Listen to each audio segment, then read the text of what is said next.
ಸ್ವಲ್ಪ ಕುಡಿ, ಸ್ವಲ್ಪ. ಓ ಬನ್ನಿ. ಅಮ್ಮ. ಕಾವ್ಯ, ಮೆತ್ತಿಗೆ ಮೆತ್ತಿಗೆ ನಿಧಾನ. ಅಂಕಲ್ ಡಿಸ್ಚಾರ್ಜ್ ಮಾಡಿದ್ರಾ? ಮಾಡಿದ್ರು ಅಳಿಯಂದ್ರೆ. ಈಗ ಹೇಗಿದ್ಯಾ ಕಾವ್ಯ? ನಂಗೇನೂ ಆಗಲ್ಲ ಅರ್ಚನಾ. ನಾವೆಲ್ಲರೂ ಮೊದಲಿನ ಹಾಗೆ ಒಂದಾಗ್ತೀವಿ ಅನ್ನೋ ಸಂತೋಷದಲ್ಲೇ ನಾನು ಬೇಗ ಗುಣ ಆಗ್ಬಿಡ್ತೀನಿ. ಡಾಕ್ಟರ್ ಹೇಳಿದ್ದಾರೆ ನಾಳೆನೇ ಆಪರೇಷನ್ ಮಾಡ್ತಾರಂತೆ. ಚಿಂತೆ ಮಾಡಬೇಡಿ, ಅವಳಿಗೇನೂ ಆಗೋದಿಲ್ಲ, ಬೇಗ ಗುಣ ಆಗ್ತಾಳೆ. Thank you Archana. ಅರ್ಚನಾ, ನಿನ್ ಮಗು ನಂಗೆ ತೋರ್ಸು. ನಡಲಿ ಚಿಕ್ಕಮ್ಮ ನೋಡು. ಅಮ್ಮ, ಮಗು ಎಷ್ಟು ಮುದ್ದಾಗಿದೆ ಅಲ್ಲ. ಓನು ಚಿನ್ನ, ಯಾಕೆ ಅಳೋದು? ಹುಷಾರಾಗಿತ್ಕೋ, ಹುಷಾರಾಗಿ. ಕಾವ್ಯ, ಆರೋಗ್ಯ ಚೆನ್ನಾಗಿ ನೋಡ್ಕೊಂಬ. ನಾನು ಮನೆಗೆ ಹೋಗ್ಬಿಟ್ಟು ಬರ್ತೀನಿ. ಅಲ್ಲಿಂದ್ರೆ ನಾವೇನು ಹೊರಡ್ತೀವಿ, ನಾಳೆ ಬೆಳಿಗ್ಗೆನೆ ಬರ್ತೀವಿ. Okay aunty. Uncle, hospital bill ನೀವೇ ಹಠ ಮಾಡಿ ಕಟ್ತೀನಿ ಅಂದ್ರಲ್ಲ. Okay, thank you very much. ನಾವಿನ್ ಹೊರಡ್ತೀವಿ. ಓಕೆ ಆಯ್ತು ಪುಟ್ಟ, ಹೋಗೋಣ, ಮನೆಗೆ ಹೋಗೋಣ. ನೋಡಿ, ಐ ಲಿಟಲ್ ಬಾಯ್.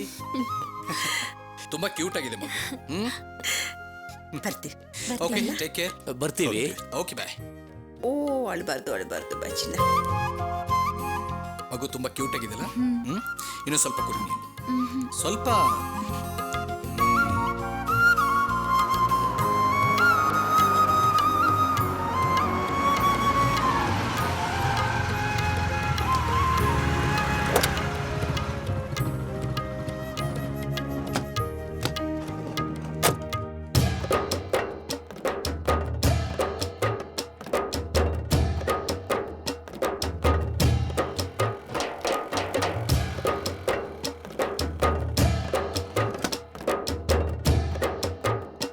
ಕೊಡಿ. ಅತ್ತೆ, ಚಿನ್ನು ಪಾಪನ್ ಕರ್ಕೊಂಬಂದ್ರಾ? ಅತ್ತೆ, ಪಾಪು ನಿಮ್ ತರನೇ ಚೆನ್ನಾಗಿದ್ದಾನೆ. ರಮ್ಯಾ ಪುಟ್ಟಿ, ಬಾ ಈ ಕಡೆ.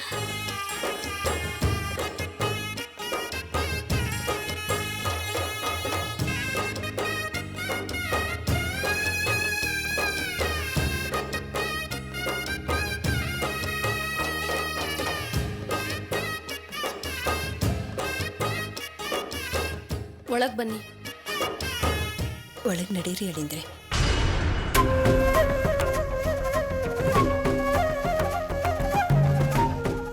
ಅರ್ಚನಾ, ನಡಿ ಒಳಗಡೆ ನಡೀರಿ.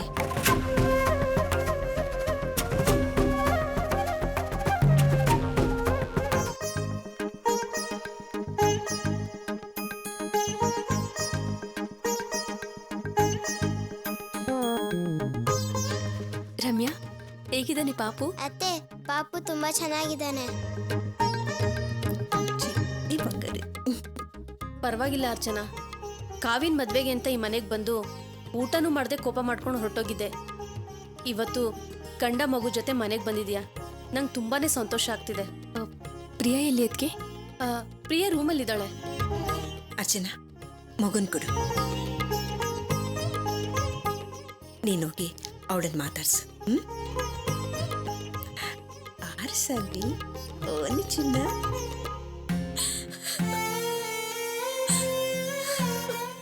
ಪ್ರಿಯಾ,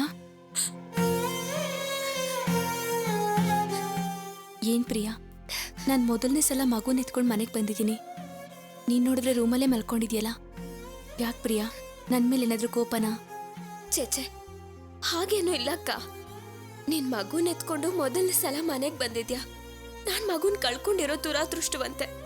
ನಾನ್ಯಾಕೆ ಅಪಶಕ್ನವಾಗಿ ನಿನ್ ಮುಂದೆ ಬಂದು ನಿಂತ್ಕೋಬೇಕು ಅಂತ ಆಚೆ ಬರ್ಲಿಲ್ಲ. ಏನ್ ಪ್ರಿಯಾ ಈ ರೀತಿಯೆಲ್ಲ ಮಾತಾಡ್ತಿದ್ಯಾ? ನೀನ್ ವಿದ್ಯಾವಂತೆ ತಾನೆ. ಆಗಿದ್ದೆಲ್ಲ ಆಗೋಯ್ತು, ಅದನ್ನೆಲ್ಲ ಮರ್ತ್ಬಿಡು. ನೋಡು, ನೀನೇ ತಾನೇ ಆಸ್ಪತ್ರೆಯಲ್ಲಿ ನಿನ್ ಮಗು ನನ್ ಮಗು ಇದ್ದಾಗೆ ಅಂತ ಹೇಳಿದ್ದು. ಅದನ್ನ ಅಷ್ಟು ಬೇಗ ಮರ್ತ್ಬಿಟ್ಯಾ? ಬಾ, ಮಗು ನಿತ್ಕೋ.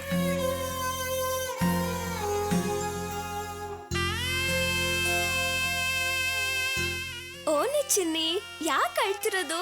ಆನಾ, ಅಳ್ಬಾರ್ದು ಆಯ್ತಾ? ದೇವ್ರ ಕೈ ಮುಗಿರಂತೆ. ಬನ್ನಿ, ನಡಿಯಮ್ಮ. ಅವ್ರು ಅಳ್ಬಾರ್ದು ಚಿನ್ನ. ದೇವ್ರೆ, ನಮ್ಮ ಜೀವನದಲ್ಲಿ ಎಷ್ಟೆಲ್ಲ ಕಷ್ಟಗಳು ಕೊಟ್ಟೆ, ಈಗ ನೆಮ್ಮದಿ ಕೊಟ್ಟೆ. ಅರ್ಜುನ್ ಮಗುನ್ ಕಿತ್ಕೊಂಡು ಇನ್ನೊಂದು ಮಗು ಕೊಟ್ಟೆ, ನಮ್ಮೆಲ್ರಿಗೂ ಸಂತೋಷನೂ ಕೊಟ್ಟೆ.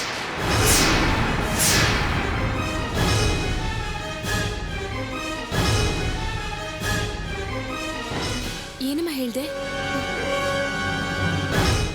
ನಾನೇನು ಹೇಳ್ದೆ? ನಿಂತ್ಕೊಳ್ಳಿ ಅತ್ತೆ. ಅರ್ಚನನ್ ಮಗುನ್ ಕಿತ್ಕೊಂಡ್ರು ನಮ್ ಸಮಾಧಾನಕ್ಕೆ ಈ ಮಗು ಕೊಟ್ಟಿಯಲ್ಲ ಅಂತ ಈಗ ನೀವ್ ತಾನೇ ಹೇಳಿದ್ರಿ ಅತ್ತೆ. ಏನು? ನಾನು ಹಾಗಂತ ಹೇಳಿದ್ನಾ? ಹೌದು ಅತ್ತೆ, ನೀವೇ ಹೇಳಿದ್ದು. ಅದು ಅದು ಜಯಂತಿ. ಅದು ಯಾಕೆ ಪಾರ್ವತಿ ತಡವರಿಸ್ತಿದ್ಯಾ? ಜಯಂತಿ, ಅರ್ಚನಾಗೆ ಮೊದಲನೇ ಮಗು ಉಳಿಲಿಲ್ವಲ್ಲ, ಈಗ್ಲಾದ್ರೂ ಈ ಮಗು ಕೊಟ್ಟಿಯಲ್ಲ ದೇವ್ರೆ ಅಂತ ಹೇಳಿದ್ಲು ಅಲ್ವಾ ಪಾರ್ವತಿ? ಅದೇ ತಾನೇ? ಹೌದೌದು, ಅದಕ್ಕೆ ಹೇಳಿದ್ದು. ಸರಿ ಅತ್ತೆ, ನೀವೆಲ್ಲ ಬರ್ತೀರಂತ ನಾನು ಅಡ್ಗೆ ಮಾಡಿದೀನಿ, ಊಟಕ್ಕೆ ಬನ್ನಿ. ಪ್ರಿಯಾ, ಮಗುನ್ ಕರ್ಕೊಂಡೋಗಿ ರೂಮಲ್ಲಿ ಮಲಗಿಸು. ಸರಿಮ್ಮ. ಪ್ರಿಯಾ, ಜೋಪಾನ.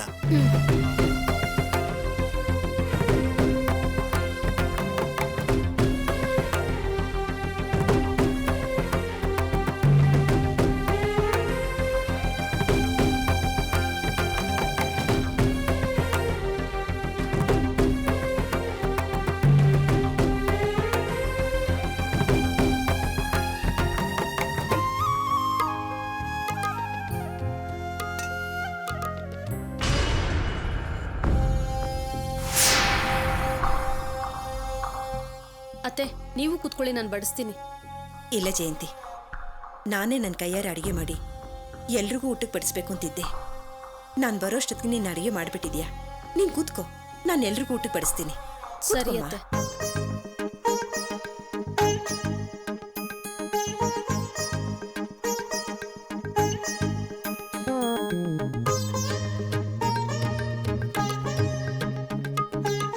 ಸಾಕತ್ತೆ, ಸ್ವಲ್ಪ ಸಾಕು. ಬಡಿಸ್ಕೊಳ್ಳಿ.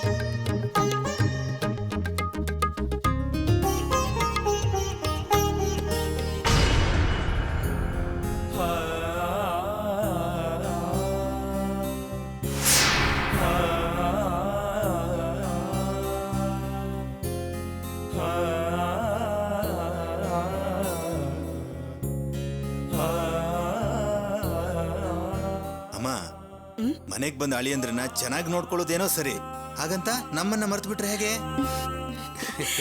ನಿನಗೂ ಬಡಿಸ್ತೀನಪ್ಪ.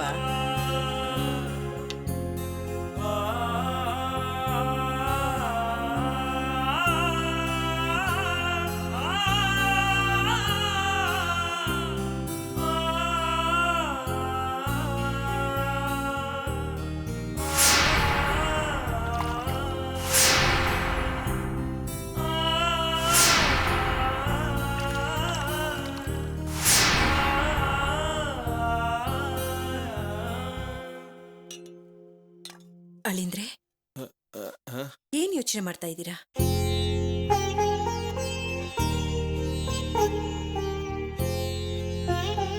ನನಗೆ ಗೊತ್ತು ನೀವೇನ್ ಯೋಚನೆ ಮಾಡ್ತಾ ಇದ್ದೀರಾ ಅಂತ.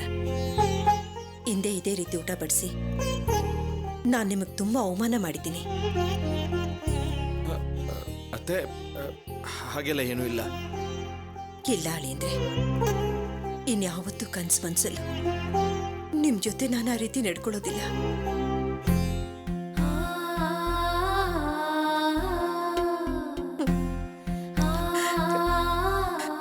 ಊಟ ಮಾಡಿ, ಆರೋಗುತ್ತೆ.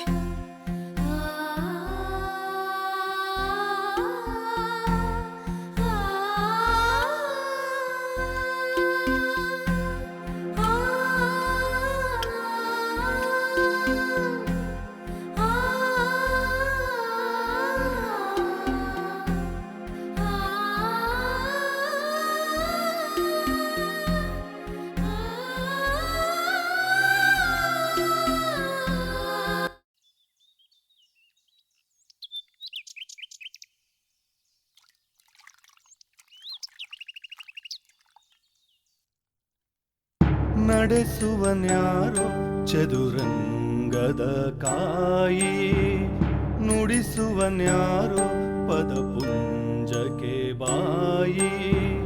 ಮನೆ ಉರಿದು ಮೃದು ಮನಸ್ಸು ಸುಟ್ಟು ಕರಟಿತೋ, ಮಳೆ ಸುರಿದು ಬೆಳೆ ಹೊಳೆಗೆ ಕೊಚ್ಚಿ ಹೋಯಿತೋ. ಬರಸಿಡಿಲೊಂದು ಬಂದು ಬಡಿಯಿತೋ, ಅಂಟಿಕೊಂಡ ವಿಧಿಯೇ ಕಣ್ತೆರೆಸಿತೋ. ಮಾತಾಡಲು ಒತ್ತಾಡುತ್ತ ಸಣ್ಣಗೆ ತೂಗುತ್ತ ಜೋಕಾಲಿ ನಿದಿರೆಗೋದೆಯ. ಏನಾಯ್ತು ಅರ್ಚನಾ? ಅಮ್ಮ, ಸೀರೆ ಮುಳ್ಳಕ್ಕೆ ಸಿಕ್ಕಾಕೊಂಡ್ಬಿಟ್ಟಿದೆ.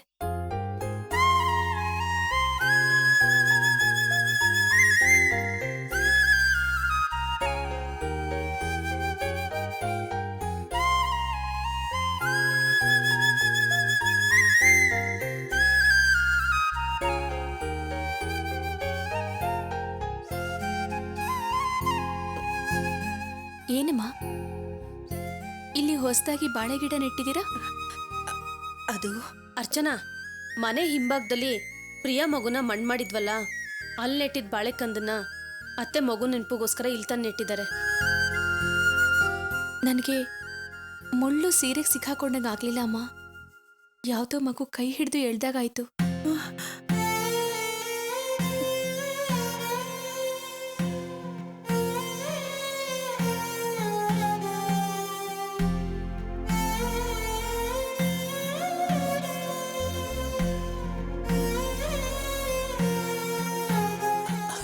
ಅರ್ಚನಾ, ಹಾಗೇನು ಇಲ್ಲಮ್ಮ. ನಿನ್ನ ಸೀರೆ ಸೆರಗು ಮುಳ್ಳು ಸಿಕ್ಕಾಕೊಂತಲ್ಲ, ಅದಕ್ಕೆ ನಿನ್ಗೆ ಹಾಗನ್ಸಿದೆ ಅಷ್ಟೇ. ಬಾಮ್ಮ ಒಳಗೆ. ನನಗೇನು ಈ ಜಾಗ ಬಿಟ್ಟು ಬರೋದಕ್ಕೆ ಮನ್ಸು ಬರ್ತಿಲ್ಲಪ್ಪ. ಏನೋ ನನ್ನ ಮನ್ಸನ್ನು ಎಳ್ದಾಗ್ತಿದೆ. ಪರಿಶುದ್ಧವಂತೆ ಹೆತ್ತ ತಾಯಿಯ ಮಾತು, ಯಾರ ಶಾಪ ತಾಕಿ ಮರೆಯಾಗಿ ಹೋಯ್ತು. ಮುದ್ದು ಕಂದಗೆ ಬೇಕು ಹೆಣ್ಣಿನ ಮಡಿಲ ಹಾಸಿಗೆ, ಸೇರಿತೆ ಇಂದು ಇಂಥ ಮಣ್ಣಲ್ಲಿ ಸುಡಲು ಭೂಮಿಗೆ. ಏನ್ ಅರ್ಚನಾ ನೀನು? ಒಂದ್ ಮಟ್ಟಕ್ಕೆ ಪ್ರಿಯಾನೇ ಸಮಾಧಾನ ಮಾಡ್ಕೊಂಡಿದ್ದಾಳೆ. ನೀನ್ ನೋಡಿದ್ರೆ ಈ ಮಟ್ಟಕ್ಕೆ ನೋವು ಪಡ್ತಾ ಇದ್ಯಾ? ಏನ್ ಜಯಂತಿ ನೀನು? ಅತ್ತೆ, ಅವತ್ತು ಮಗುನ್ ಮಣ್ಣು ಮಾಡುವಾಗ ರಮೇಶು ತುಂಬಾ ಅಳ್ತಿದ್ರು. ಈಗ ಅರ್ಚನಾ ನೋಡಿದ್ರೆ ತುಂಬಾ ದುಃಖ ಪಡ್ತಿದ್ದಾಳೆ. ಇವ್ರಿಬ್ರು ಏನೋ ಇವ್ರ ಮಗನ್ ಕಳ್ಕೊಂಡಷ್ಟು ಸಂಕಟ ಪಡ್ತಿದ್ರಲ್ಲ, ಅದೇ ನಂಗೆ ಆಶ್ಚರ್ಯ ಆಗ್ತಿರೋದು. ನೋಡು, ಅರ್ಥ ಮಾಡ್ಕೊಂಡಲೆ ಮಾತಾಡ್ಬೇಡ. ಅಳಿಯಂದ್ರ ಮನ್ಸು ಅರ್ಚನನ್ ಮನ್ಸು ಒಂದೇ. ಪ್ರಿಯನ್ ಮಗು ಹೊಟ್ಟೆಲಿದ್ದಾಗ ಸರಿಯಾಗಿ ಬೆಳವಣಿಗೆ ಆಗಿಲ್ಲ ಅಂತ ಡಾಕ್ಟರ್ ಹೇಳಿದಾಗ ಅರ್ಚನನ್ಗಿಂತ ಅಳಿಯಂದ್ರ ಅವಳನ್ನ ಎಷ್ಟು ಜೋಪಾನವಾಗಿ ನೋಡ್ಕೊಂಡಿದ್ದಾರೆ ಗೊತ್ತಾ? ಇಷ್ಟೆಲ್ಲ ಕಷ್ಟಪಟ್ರು ಮಗು ಉಳಿಸ್ಕೊಳಕ್ ಆಗ್ಲಿಲ್ವಲ್ಲ ಅಂತ ಇವರಿಬ್ರು ಸಂಕಟ ಪಡ್ತಾ ಇದ್ದಾರೆ ಅಷ್ಟೇ. ಏನ್ ಭಾವ ಇದು? ನನ್ನ ಹೊಟ್ಟೆಲಿದ್ದ ಮಗುಗೆ ಸರಿಯಾಗಿ ಬೆಳವಣಿಗೆ ಆಗಿಲ್ಲ ಅಂತ ಡಾಕ್ಟರ್ ಅಮ್ಮನ ಹತ್ರ ಹೇಳಿದ್ರು ಅಂತ ಹೇಳ್ತಿದ್ದಾರೆ. ಅದಕ್ಕೋಸ್ಕರನೇನಾ ನೀವ್ ನನ್ನನ್ನ ಅಕ್ಕಂಗಿಂತ ಚೆನ್ನಾಗಿ ನೋಡ್ಕೊಂಡಿದ್ದು? ನನ್ ಮೇಲೂ ನನ್ ಮಗು ಮೇಲೂ ಅಕ್ಕನೂ ನೀವು ಎಷ್ಟೊಂದು ಪ್ರೀತಿ ತೋರ್ಸಿದ್ರಿ, ಆದ್ರೆ ನಾನು ಮಗುನ ಹೆತ್ಕೊಳಕ್ ಆಗ್ಲಿಲ್ಲ.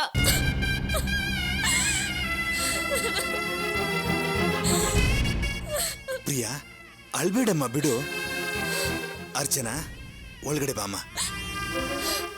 ಪ್ರಿಯಾ, ನಡಿಮ.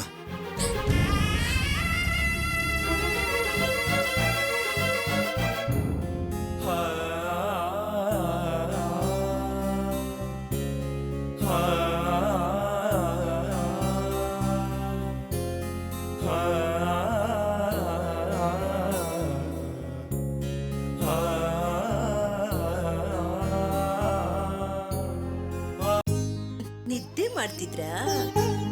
ಅಷ್ಟು ನಿದ್ದೆ ಮಾಡೋದು ನೀವು? ಜಯಂತಿ, ಏನತ್ತೆ? ನನ್ ಬೀರಲ್ಲಿ ಒಂದ್ ಸೀರೆ ತಗೊಂಡ್ ಬಾ. ವಿನೋದ, ಇಲ್ಲೊಂದ್ ತೊಟ್ಲು ಕಟ್ಟು. ಸರಿ ಅದಕ್ಕೆ ಅದೆಲ್ಲ ಏನು ಬೇಡ, ನಾವು ಹೊರಡ್ತಾ ಇದೀವಮ್ಮ. ಏನ್ ಹೇಳ್ತಾ ಇದೀಯ ನೀನು? ಹೌದಮ್ಮ, ಸಂಪ್ರದಾಯದ ಪ್ರಕಾರ ಮನೆಗೆ ಬಂದಿದ್ದಾಯ್ತು, ಊಟ ಮಾಡಿದ್ದಾಯ್ತು. ಇನ್ನು ನಮ್ಗಿಲ್ಲೇನು ಕೆಲಸ? ನಾವು ಹೊರಡ್ತೀವಿ. ಅಲ್ಲ ಅರ್ಚನಾ, ಚೊಚ್ಚಲೆಯರಿಗೆ ಬಾಣಂತನ ಇಲ್ಲೇ ಮುಗಿಸ್ಕೊಂಡು ಹೋಗ್ಬೇಕು, ಅದೇ ಸಂಪ್ರದಾಯ. ನೋಡಮ್ಮ ಅರ್ಚನಾ, ಅಮ್ಮ ಹೇಳ್ತಿರೋದು ಸರಿ. ಏನಣ್ಣ, ನೀನು ಅಮ್ಮನಿಗೆ ಸಪೋರ್ಟ್ ಮಾಡಿ ಮಾತಾಡ್ತಾ ಇದೆಯಲ್ಲ. ರಮ್ಯಾ ಹುಟ್ಟಿದಾಗ ಅದಕ್ಕೆ ನಾನು ಅವ್ರ ತಾಯಿ ಮನೆ ಕಳ್ಸಿದ್ವಾ? ಇಲ್ಲೇ ಬಾಣಂತನ ಮಾಡಿ ನೋಡ್ಕೊಳ್ಳಿಲ್ವಾ? ಆಗ ಅವ್ರ ಮನೆಯವರೆಗೂ ನಮ್ಮ ಮನೆಯವರೆಗೂ ಮಾತಿರ್ಲಿಲ್ಲಮ್ಮ. ಅದಕ್ಕೆ ಮಗುನ ಅಲ್ಲಿ ಕಳಿಸ್ಲಿಲ್ಲ. ಅವ್ರ ಅಮ್ಮನಿಗಿಂತ ನಮ್ಮಮ್ಮ ಮಗುನ ಬಾಣಂತಿನ ಚೆನ್ನಾಗಿ ಆರೈಕೆ ಮಾಡಿದ್ರು ತಾನೇ. ನೋಡಮ್ಮ ಅರ್ಚನಾ, ಮಗುನ ನಿನ್ನ ನೋಡ್ಕೊಳ್ಳೋದಿಕ್ಕೆ ಆ ಮನೇಲಿ ದೊಡ್ಡೋರು ಯಾರಿದ್ದಾರೆ ಹೇಳು? ನಾನು ಹೇಗೆ ಹೇಳ್ತೀನಿ ಅಂತ ಯಾರೂ ತಪ್ಪಾಗಿ ತಿಳ್ಕೊಬೇಡಿ. ನನ್ನ ಮಗುನ ನೋಡ್ಕೊಳ್ತಾರೆ, ಆರೈಕೆ ಮಾಡ್ತಾರೆ ಅಂತ ನನ್ನ ಮಗುನ ಹೊಟ್ಟೆಲ್ ಹೊತ್ಕೊಳ್ಳಿಲ್ಲ. ನನ್ನ ಮಗು ನಾನೇ ನೋಡ್ಕೊಳ್ತೀನಿ. ನನ್ನ ಸಹಾಯಕ್ಕೆ ನನ್ನ ಗಂಡ ಇದ್ದಾರೆ. ಯಾಕೆ ನಾನ್ ಸಹಾಯ ಮಾಡೋದಿಲ್ವಾ? ಏನು ಹೇಳ್ತಿದ್ಯಾ ಪ್ರಿಯಾ ನೀನು? ನಾನು ಅಕ್ಕನ ಜೊತೆ ಮನೆಗೆ ಹೋಗ್ತೀನಿ. ನಾನು ಮೊದಲೇ ಹೇಳಿದ ಹಾಗೆ ನಾನು ಈ ಮಗುಗೆ 2ನೇ ತಾಯಿ. ಈ ಮಗುನ್ ನೋಡ್ಕೊಂಡು ನಾನು ಅವ್ರ ಜೊತೆಲೇ ಇರ್ತೀನಿ. ಏಯ್, ಹುಚ್ಚಿ ತರ ಮಾತಾಡ್ಬೇಡ ನೀನು. ಆಗ ನೀನ್ ಗರ್ಭಿಣಿ ಆಗಿದ್ದೆ. ನಿನ್ ಮೇಲಿನ ಕೋಪಕ್ಕೆ ಅತ್ತೆ 2 ಮಾತಾಡಿದ್ರು ಅಂತ ನಿನ್ ಮನೆ ಬಿಟ್ಟು ಹೊರಟೋದೆ. ಈಗೆಲ್ಲ ಮುಗೀತಲ್ಲ, ಇನ್ ಮುಂದೆ ನೀನ್ ಯಾಕೆ ಅವ್ರ ಮನೆಗೆ ಹೋಗಿರ್ತೀಯ? ಇಲ್ಲ, ನಾನಿಲ್ಲೇ ಇದ್ರೆ ನನ್ನ ಮಗುನ್ ಮಣ್ಣು ಮಾಡಿರೋ ಜಾಗ ನೋಡಿ ನೋಡಿ ನಾನೇನಾದ್ರೂ ಮಾಡ್ಕೊಂಡು ಸತ್ತು ಹೋಗ್ತೀನಿ.